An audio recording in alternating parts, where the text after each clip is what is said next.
Hallo zusammen, da ist der Movie Guru. Ich habe gerade den Film Good Luck, Have Fun, Don't Die gesehen vom Gore Verbinski. Wer ist das? Der Gore Verbinski war früher mal ein Werbefilmer gewesen. Und er war auch in Zürich gewesen und hat damals den ersten Pirates of the Caribbean Film am Kino am See vorgestellt, dort im Tiefenbrunnen.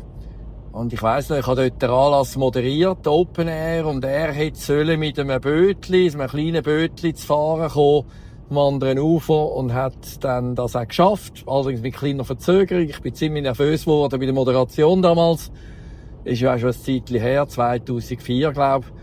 Und ja, also auf jeden Fall weiss er, wo Zürich ist. Und damals hat man ja noch nicht gewusst, dass Pirates of the Caribbean basierend auf einer Themenpark, so eine Freizeitpark-Attraktion, so ein Riesenhit wird und noch mehrere Fortsetzungen nach sich zieht. Und der Gore Verbinski ist mit diesem Film gemachter Mann gewesen, ist eine Jerry Bruckheimer Produktion gewesen. Alle haben sich um ihn gerissen, er hat eigentlich fast alles können verfilmen. Er hat dann auch Pirates of the Caribbean weitere Filme gemacht, aber er hat auch immer andere spannende Filme gemacht, wo man ihm eigentlich gar nicht zutraut hat. Und das ist spannend gewesen. Jetzt hat er wieder einen Film, der auch völlig quer in der Landschaft liegt. Er hat seinen letzten Film ist 10 Jahre. A Cure for Wellness hat der geheissen. Ist so ein Horror-Thriller gewesen, in einem Wellness-Resort. Ja, ist eigentlich im Ansatz noch gut gewesen. Man hat einen guten Trailer können zusammenschneiden, aber der fertige Film hat nicht wirklich überzeugt. Und auch an der Kinokasse ist der Film eher runtergegangen. Und es ist halt, in Hollywood bist du so gut wie dein letzter Film. Und wenn der nicht funktioniert, dann bist du halt so schnell wie du aufgekommen bist oder ins Spiel reingekommen bist du auch sehr schnell wieder draussen. Und ja, so ist es dann auch ein Zeitchen gegangen, eben 10 Jahre, bis er jetzt eigentlich wieder einen neuen Film hat. Auch eher ein Film, der schwierig ist. Es ist eigentlich eine Satire, eine Gesellschaftssatire. Es geht um KI, es geht um Handy-Zombies. Also Leute, die sich nur noch vom Handy alles diktieren lassen. Vor allem junge Leute natürlich. Hat auch eine tolle Szene drin. Der Matthew Robinson hat diesen Film eigentlich mal wollen als Fernsehserie verwirklichen. Aber der Arbeitstitel war Don't Trust Anyone Under 30. Und es ist dann irgendwie die Finanzierung gescheitert. Und dann hat man gefunden, also komm, wir machen doch einen Kinofilm draus. Und das Lustige ist, der Film ist eigentlich eine Ableitung vom Film «Und täglich grüßt das Murmeltier», also Groundhog Day, wenn man so will. Dort ist ja der Bill Murray, der in einer Zeitschlaufe sich verfangt und eigentlich den gleichen Tag immer und immer wieder durchlebt. Hat vielleicht der eine oder andere gesehen. Und da geht es eigentlich darum, dass wir mit einem Typ aus der Zukunft konfrontiert werden. Er wird gespielt vom Sam Rockwell, sieht aus wie ein Penner. Mit einer Nierenfriese, mit einem Nierenoutfit kommt er da in einen Diner, Norma Diner, und ruft gerade am Anfang, es ist kein Überfall, ich habe etwas vor mit euch, ich muss die Welt retten. Und man merkt erst mit der Zeit, dass er das schon zum 117. Mal macht. Also wir sind mitten in einer von diesen Zeitschlaufen, nämlich die 117. Und er hofft natürlich, dass die funktioniert und dann er wirklich die Welt kann vor dem Abgrund retten.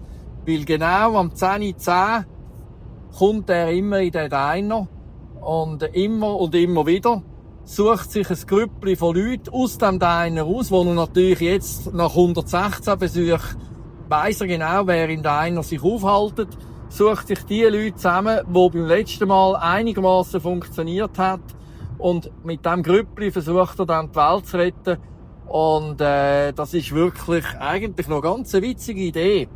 Das Problem, das ich mit dem Film habe, ist mehr die Länge. Er geht 2 Stunden und 1/4 Also da hockst du wirklich, brauchst du ein bisschen Sitzleder. Die erste 3/4 Stunde ist wirklich noch cool. Also der ganze Aufbau, wo man sieht, wie er in den Diner kommt, wie er die Ausgangsidee, die Ausgangslage beschreibt, allen Leuten, die haben natürlich Schiss, klar. Und er kennt aber alle Leute und so kann er es auch überzeugen. Und man sieht dann auch ein bisschen die Geschichte von ein paar Leuten. Das ist auch sehr spannend inszeniert, sehr gut inszeniert. Hat zwar ein paar Anleihen bei Black Mirror, der genialen Netflix-Serie, wo ja auch so Zukunftsthematiken und Zukunftstechnologien verarbeiten. Und das ist wirklich noch spannend. Aber dann, ja, wo es dann um Verfolgungsjagden geht und nur noch ums Flüchten und so, ja, da verliert man dann schon irgendwann einmal ein bisschen das Interesse, lässt nach, sagen wir es mal so. Man verliert es nicht gerade, aber es lässt nach. Und je länger der Film eigentlich läuft, es wird dann auch am Schluss noch, es gibt fast so eine Art Personifizierung von der KI. Ich wollte jetzt nicht zu viel verraten, aber ja, ist dann doch alles ein bisschen sehr auf die Spitze getrieben. Und ich weiss nicht, ob da, man kann wirklich sagen, weniger wäre allweg mehr gewesen. Trotzdem, der Film ist unterhaltsam. Der Sam Rockwell ist gut. Es hat auch noch ein paar andere, die mitspielen, die auch sehr gut sind in ihren Rollen. Das ist alles okay. Aber wie gesagt, der Film wird allweg auch nicht der Burner sein. Und Juno Temple spielt zum Beispiel auch sehr, sehr gut, sehr denkwürdig mit. Also es gibt wirklich Figuren, die funktionieren. Der Inhalt, die Story an und für sich, die funktioniert ja mal mehr, mal weniger. Aber wegen der geht man auch nicht, wenn man den Trailer auch anschaut. Es geht wirklich um einen Film, wo man am besten schaut, wenn man vielleicht schon ein Bierchen intus hat. Ja, das wär's wieder einmal gewesen.